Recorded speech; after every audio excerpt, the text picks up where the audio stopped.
3 ٹینیورز تو میرا خیال ہے جب سے اسمبلی 2001 والی اسمبلی تھی اس سے لے کر آج تک تمام حکومتوں نے اپنا ٹینیور، یا اسمبلیز نے، حکومتیں تو بدل سکتی ہیں، ایک پروسیجر ہے، لیکن اسمبلی نے اپنا ٹینیور پورا کیا. میاں نواز شریف صاحب کو ڈسکوالیفائی کیا گیا، اس اسمبلی نے بھی اپنا ٹینیور پورا کیا. پھر اس کے بعد اب یہ والی اسمبلی ہے تو یہ بھی انشاءاللہ اپنا ٹینیور پورا کرے گی، کیونکہ لوگ ووٹ جو لے کر آئے ہیں وہ 5 سال کے لیے لے کر آئے، اور روز تو یہ کھلواڑ نہیں ہے. اگر آج ہم اجازت دے دیں کہ جتھوں کے ذریعے پریشرائز کر کے حکومتیں تبدیل کرنی ہے، تو پھر اس کا مطلب ہے کہ کل کو اگر ہم پھر اپوزیشن میں چلے جاتے ہیں تو ہم بھی پھر لوگ لے کر آ جائیں، مطالبہ کریں. لیکن میں اپنی بات کو ختم کرتے ہوئے یہ گزارش کروں گا کہ یہ مسائل کا حل نہیں ہے. خان صاحب اگر اتنے ہی سنجیدہ ہیں کہ وہ واقعی مطلب چاہتے ہیں کہ الیکشن کی ڈیٹ پہلے ہو، ٹھیک، اصل ان کا مقصد کچھ اور ہے. وہ ان کو چاہیے تھا کہ جو 2 صوبوں میں بلکہ 3-4 صوبوں میں اپنی حکومتیں ہیں، سینٹ وہ ختم کر کے ریزائن کریں اور ہمیں کہیں کہ جناب الیکشن کی ڈیٹ پہ آٹومیٹک الیکشن ہو جائے. Very right. مہتاب حیدر صاحب، اکانومی پہ 2-3 سوال ہیں، ذرا ہمایوں صاحب سے ایک سوال کر کے آپ کی جانب آتا ہوں. ہمایوں خان صاحب، اب آج جو ایک کیس کا فیصلہ آیا اور سپریم کورٹ نے جو ریسٹریننگ آرڈر کی ایک حکومت نے درخواست کر رکھی تھی تحریک انصاف کے لانگ مارچ کے خلاف، اس کو انہوں نے مسترد کر دیا، لیکن فری ہینڈ دیا گورنمنٹ کو کہ آپ جیسے چاہیں قانون کے مطابق اگر کوئی انتشار پھیلاتا ہے تو اس سے ڈیل کریں. ہمارے پاس ایک ایویڈنس موجود ہے کہ پی ٹی آئی نے پہلے جو ایک مارچ کیا 25 مئی کو، اس میں اسلام آباد میں بھی آپ رہتے ہیں، کیا اس قسم کا حال ہوا؟ تو پھر اب جب ایک چیز ایک ٹریک ریکرڈ آپ کے سامنے آ گیا، پھر یہ فیصلے کو آپ کس نظر سے دیکھتے ہیں؟ میرا خیال ہے اہمیت کا حامل ہے یہ فیصلہ، اور اس میں یہ کہنا، دیکھیں 2 چیزوں کو ہم اس وقت ڈسکس کر رہے ہیں. ایک کہ جمہوریت کے اندر روایات کو کس طرح پنپنا چاہیے، جو آپ کے ڈیموکریٹک رائٹس ہیں وہ کرنا، اور پھر پریسیڈنٹ بھی دیکھنا کہ جو جماعتیں ان رائٹس کو ایکسرسائز کرتی ہیں کیا وہ واقعی کرتی ہیں. بعد میں آ کے یو ٹرن کر کے معافی مانگ لینا. ہم نے پرائم منسٹر جو ایکس پرائم منسٹر ہیں ان کی حرکتیں دیکھیں پچھلے چند مہینوں میں کہ ججز کو بھی انہوں نے للکارا، آئی جیز کو بھی، ڈی آئی جیز کو بھی، فوج کو بھی، مطلب ہر اس کو. اور اس کے بعد جب حالات ذرا تھوڑے سے خراب ہوئے تو اس میں انہوں نے معافی مانگ لی. اچھا، یہ تو بیسیکلی وہ ایسا ایکشن ہے کہ جب post action then your reaction has to be taken into consideration. تو اس میں جو ہے نا عدالت نے جو قانون اور اس کے مطابق فیصلہ کرنا ہوتا ہے. لیکن ہمارے جو لوگ ہیں، یہ جو ہماری پولیٹیکل پارٹیز ہیں، پرٹیکولرلی اس وقت جو اپوزیشن کی ہیں، وہ قانون کو اس سمت یا اس سینس میں نہیں لیتی جب وہ اپنی ایکسرسائز رائٹ کر رہی ہوتی ہیں. تو میرا خیال ہے اس کی اہمیت تو بہت ہے، لیکن دیکھنا چاہیے کہ پی ٹی آئی کا ٹریک ریکارڈ کیا ہے. پہلے انہوں نے کس طرح کی جو ہے وہ اپنی حرکات کی، اور اب وہ یہ کیسے کریں گے. وہ صرف اس پریزیڈنٹ کے اوپر کر لیں گے پہلے انہوں نے اچھا کیا تھا اب وہ برا کریں گے، یا پہلے انہوں نے برا کیا اب اچھا کریں گے. تو قانون اس سینس میں لیکن آپ نہیں سمجھتے کہ اگر آج سپریم کورٹ کا فیصلہ یہ آتا کہ جی ہم ریسٹرین کرتے ہیں گیون دا ایگزسٹنگ اکنامک اور فلڈ سچویشن، تو پھر ایک پی ٹی آئی کو بھی ایک فیس سیونگ مل جاتی ہے. وہ یہ کہہ سکتے تھے کہ جی ہمیں تو دیکھیں سپریم کورٹ نے روک دیا تو ہم تو کرنے آ رہے تھے. دیکھیں کورٹ جو ہے وہ پولیٹیکل اینٹی نہیں ہے. نہیں، ویسے میں بات کر رہا ہوں اگر کورٹ روک دیتی، اگر روک دیتی یہ تو بڑا ایک اچھا مفروض ہے، اور اگر روک دیتی تو بہتر ہوتا اگر حالات کو دیکھتے.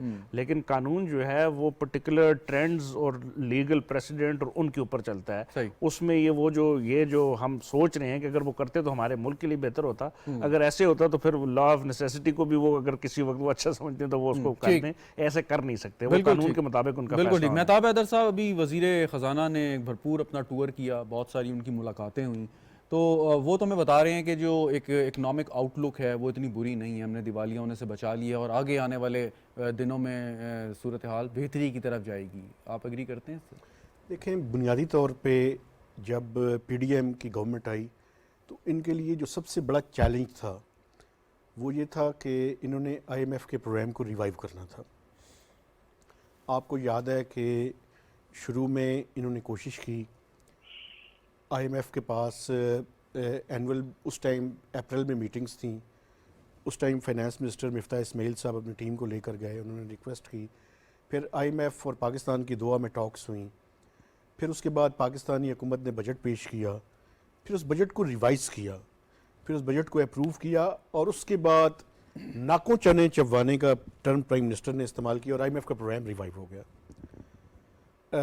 یہاں تک تو ان کی کامیابی ہے کہ انہوں نے آئی ایم ایف کے پروگرام کو ریوائیو کر لیا. پھر اس کے بعد ابھی ٹیم بھی چینج ہوئی ہے اور وہ بڑے کانفیڈنٹ ہیں کہ وہ مینیج کر لیں گے. لیکن میں کچھ حقائق آپ کے دیکھنے والوں کے سامنے رکھنا چاہتا ہوں. کل فائنانس منسٹر صاحب جو بات کر رہے تھے وہ کہہ رہے تھے کہ پاکستان کو فلڈ سے پہلے کوئی $32 بلین کی ریکوائرمنٹس ہیں اس سال، جس میں $22.9 بلین ہم نے ڈیٹ سروسنگ کے پے کرنے ہیں، صحیح، اور $12 بلین ہمارے کوئی کرنٹ اکاؤنٹ ڈیفیسٹ ہے، جو کہ پری فلڈ جو ہے وہ $9 بلین تھا، بڑھ کے اب $12 بلین کے لگ بھگ پروجیکٹڈ ہے۔ تو پاکستان کو اس ٹائم ڈالر لیکوڈیٹی کرنچ کا ایشو جو ہے وہ درپیش ہے، اور وہ کہہ رہے ہیں کہ مینیج کر لیں گے، لیکن there is a gap between the cup and the lip. اب کیا ضرورت ہے؟ آپ نے دیکھا کہ ڈار صاحب کے آنے کے بعد روپیہ جو ہے وہ بہتر ہوا، لیکن ابھی آپ چند دنوں میں دیکھیں دوبارہ سے روپے کی ڈپریسیشن شروع ہو گئی ہے۔ تو جب تک فنڈامنٹل سینٹیمنٹس تو بہتر ہوئے ہیں، ٹھیک، اور یہ توقع ہے اور وہ یہ کر جو لیں گے۔ کچھ جو شارٹ ٹرم میجرز ہیں یا ان کو لانگ ٹرم بھی آپ تصور کر سکتے ہیں کہ جیسے آپ روس سے آپ کو سستا تیل ملے، انہوں تو یہاں تک کہہ دیا جی بھارت سے بھی سستا تیل ملے تو خریدیں گے، لیکن اگر روس سے ملے آپ کو تو آپ کا ایک بہت بڑا یہ ایک بل ہے امپورٹ کا کہ جو آپ پیٹرولیم پروڈکٹس میں کرتے ہیں، تو اس سے کوئی آپ کو وہ گیپ کور کرنے میں مدد نہیں ملے گی؟ جی بالکل گیپ کور کرنے میں مدد ملے گی۔ اس کے علاوہ جو اننیسیسری یا لگژری آئٹمس ہیں امپورٹس کی، ان کو جو ہے وہ تھوڑا سا مزید جو ہے وہ کرٹیل کرنے کی ضرورت ہے۔ حالانکہ آپ یہ دیکھیں کہ اس ٹائم اگر آپ بزنس کمیونٹی سے بات کریں تو ان کا جو سب سے بڑا چیلنج ہے ان کو کہ ان کی ایل سیز جو ہے وہ، حالانکہ ابھی کچھ فائنانس منسٹر نے ریسنٹلی کہا ہے کہ $25,000 تک اور $50,000 تک جو ہے وہ ان کو اجازت دی ہے، لیکن ابھی بھی یہ پرابلم چل رہی ہے۔ تو بنیادی طور پہ یہ ڈیفینیٹلی یہ میجرز سپورٹ کریں گے، لیکن فوری طور پہ کیا چاہیے؟ فوری طور پہ ہمیں جو ہم نے ملٹی لیٹرلز کے ساتھ نیگوشیٹ کر رہے ہیں، اے ڈی بی کے ساتھ، ورلڈ بینک کے ساتھ، اسلامک ڈیولپمنٹ بینک کے ساتھ، اور جہاں جہاں سے ڈالرز لائے جا سکتے ہیں فرینڈلی کنٹریز کے ساتھ، وہ جو ایگریمنٹس ہیں ان کو میٹیریلائز کریں اور وہ ڈالرز آئیں۔ جب وہ ڈالر لیکوڈیٹی کرنچ ختم ہوگا تو اس کے بعد جو فنڈامنٹلز ٹھیک ہوں گے تو وہ سسٹینیبل ہوں گی۔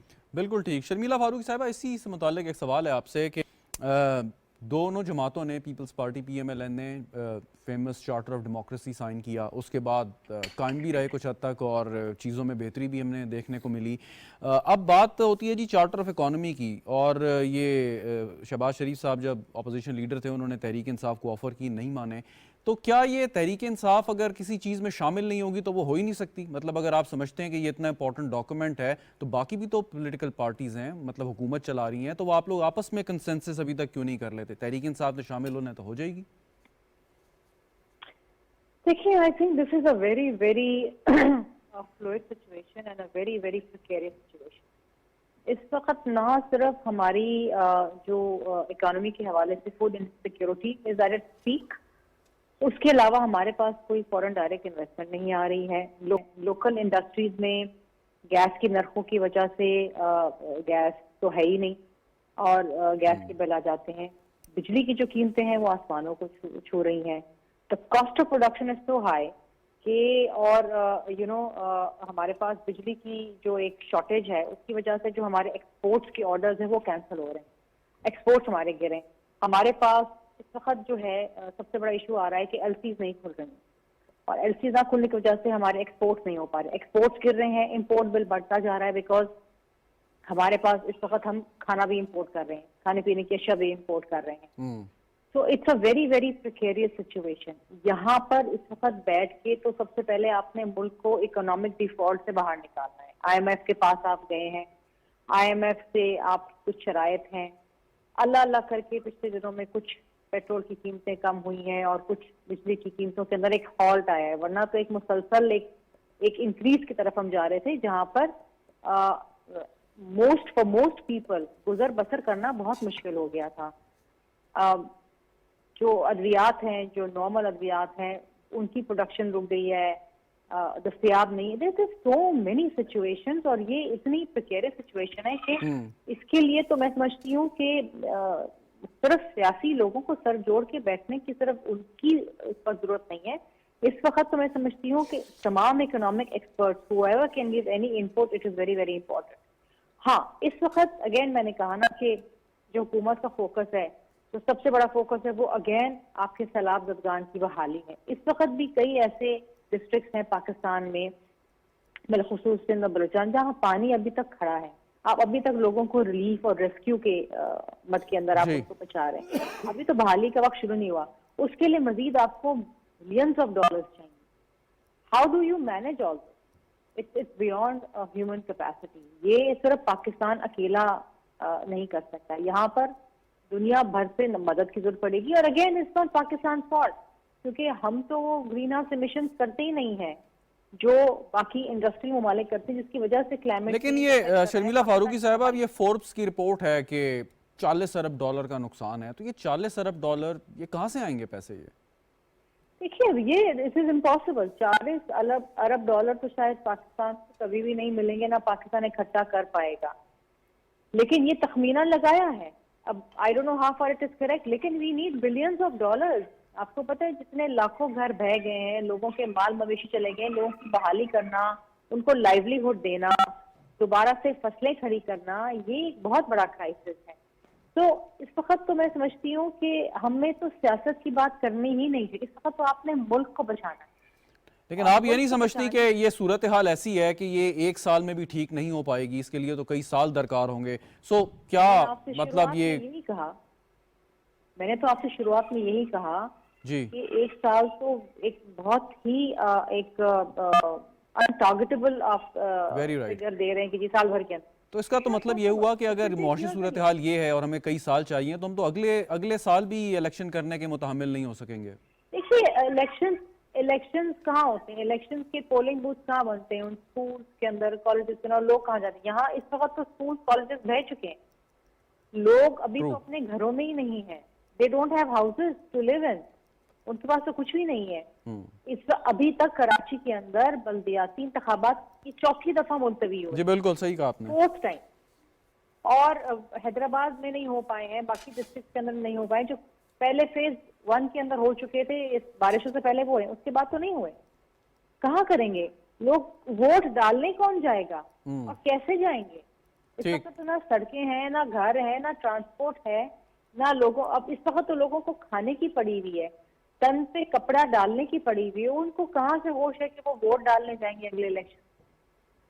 بالکل ٹھیک, بالکل ٹھیک. میں واپس آتا ہوں آپ کی جانب, میں واپس آتا ہوں. بلوچ صاحب, اب یہ جو بات شرمیلا فاروقی صاحبہ نے کی, یہ بالکل ٹھیک ہے کہ یہ جو تباہی ہے یہ تو کئی سال اس میں لگیں گے. تو آپ سمجھتے ہیں اس دوران اگر ٹرانزیشن آف پاور بھی ہو جائے تو کوئی مذائقہ نہیں ہے, یا اس وقت ساری کی ساری توجہ سیاسی جماعتوں کی صرف اس چیز پہ ہونی چاہیے کہ ان کو بحال کر دیا جائے؟ دیکھیں, بات یہ ہے کہ شرمیلا صاحبہ کی ایک لحاظ سے بات ٹھیک ہے, لیکن آبویسلی جب الیکشن کا ٹائم آئے گا تو اس وقت تک پھر الیکشن تو کروانے پڑیں گے. لیکن یہ لمحہ فکریہ ضرور ہے کہ بعض علاقے ایسے بھی ہیں جہاں پر کہ ایک سال کے اندر بھی نظام زندگی جو ہے وہ مطلب ہو سکتا ہے کہ وہ چلتا ہوا نظر نہ آئے. جس طرح سے کہ ری ایبلیٹیشن کی بہت بڑے پیمانے پہ ضرورت ہے, انفراسٹرکچر جو ہے وہ آلموسٹ کئی علاقوں میں تو بالکل بہہ گیا ہے, جہاں پر کہ روڈز آیا ایک سال کے اندر ہم وہ روڈز ان گاؤں تک بنا سکیں گے, ان سکولز کو تعمیر کر سکیں گے, جہاں پر کہ پولنگ بوتھ بننے ہیں وہ آبادیاں پراپر اپنی جگہ پر جا کر سیٹل ہو جائیں گے, بیٹھ جائیں گے لوگ جنہوں نے ووٹ ڈالنے کے لیے جانا ہے. تو پھر اس سے یہ میں سمجھتا ہوں کہ وہ علاقے تو پھر متاثر ہوں گے اپنے کہ وہ ووٹ کا حق نہیں پراپرلی استعمال کر سکیں گے. لیکن بہرحال پھر بھی میں سمجھتا ہوں کہ مقررہ وقت کے اوپر الیکشن تو ہوں گے. لیکن اگر خان صاحب کا مطالبہ ہے جو کہتے ہیں کہ مجھے الیکشن کی ڈیٹ دیں, اگر آج الیکشن کی ڈیٹ دے بھی دی جائے مثال کے طور کے اوپر, تو کیا وہ علاقے اس قابل ہیں کہ وہاں پر الیکشن کروائے جا سکے؟ ایون کے پی کے کچھ علاقے متاثر, بلوچستان کا بہت سارا ایریا جو ہے وہ متاثر ہوا ہے. تو اور صرف اس لیے کہ چونکہ خان صاحب مرکز میں اقتدار سے الگ ہو گئے ہیں تو اس لیے جو ہے وہ مرکز کے الیکشن جو ہے وہ کروا دیے جائیں. صوبوں میں جہاں پر وہ آر ٹی ایس سسٹم بند کر کے اور انہوں نے غیر آئینی حکومتیں قائم کی تھی, ان کے بارے میں ان کا کوئی نہیں.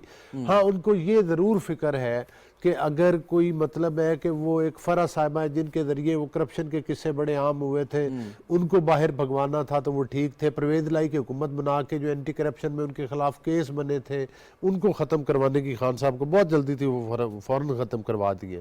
تو مقصد یہ ہے کہ وہ نہیں, آپ کے پاس ایف آئی اے ہے, آپ دوبارہ